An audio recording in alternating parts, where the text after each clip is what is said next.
जय भीम जय सुलतान. भीमशाही चॅनलमध्ये आपलं सर्वांचं स्वागत आहे.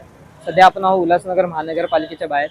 इथे राज अस्वडकर सरांनी तर विरुद्ध एल्गार पुकारलेला आहे. तर आता आपण त्यांच्याकडून जाणून घेऊया की नक्की त्यांची मागणी काय आहे. तर चला तर आपण जाणून घेऊया. तर आपलं नाव काय?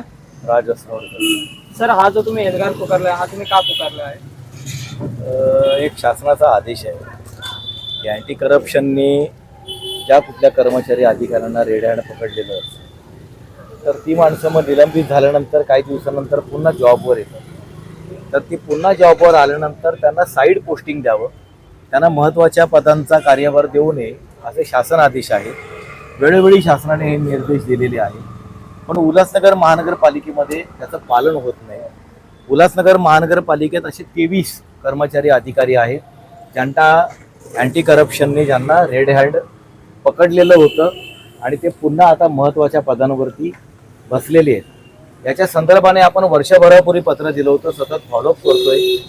आत्ता आपण पुन्हा जेव्हा पत्र व्यवहार सुरू केला आणि आंदोलनाची धमकी दिली तर गेल्या मंगळवारी आपण GR डिस्प्ले करायचं आंदोलन केलेलं होतं. GR आपण डिस्प्ले केला की हा GR आहे तो आयुक्तांनी वाचावा आणि त्याप्रमाणे कार्यवाही करावी. त्यांनी गेल्या आठवड्यामध्ये या मागच्या आठवड्यात काहीही कारवाई केली नाही. ती माणसं तशीच काम करतायत. त्यामुळे आज आपण संध्याकाळी त्यांना आज वेळ दिला, धरणं दिलं. 5 वाजता त्या GRची आपण होळी करणार आहे. तर प्रशासनाबरोबर याबद्दल काही चर्चा झाली का?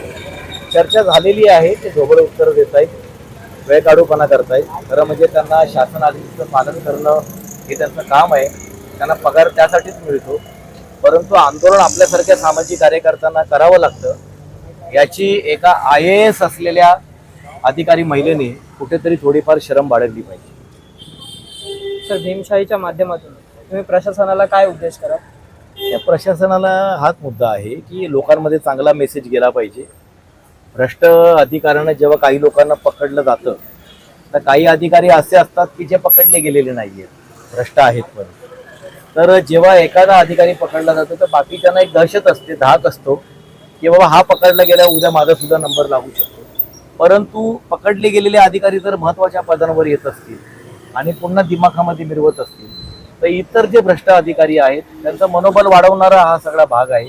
सगळ्यात महत्त्वाचं म्हणजे शहराला गृहीत धरणं, शहराची प्रतिमा मलिन करणं, महानगरपालिकेची प्रतिमा मलिन करणं असे सगळे प्रकार असल्यामुळे इथल्या महापौर, उपमहापौर आणि जे बाकीचे सत्ताधारी वगैरे पदाधिकारी आहेत त्यांनी दखल घेऊन आयुक्तांना याचा जाब विचारला पाहिजे.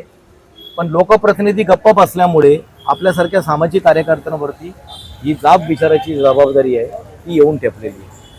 धन्यवाद सर. तर सरांनी आपली प्रतिक्रिया मांडलेली आहे की आता यावर लक्ष लागलेलं आहे प्रशासन हे कशा प्रकारे यावर काम करतं आणि या एल्गाराला कसं सपोर्ट करतं. आणि अशा ताज्या अपडेटसाठी पाहत राहा भीमशाही न्यूज. प्रतिशिवा परिवर्तन. कॅमेरामॅन आदित्य माळुसहित मी आदित्य गांगुर्डे, भीमशाही न्यूज.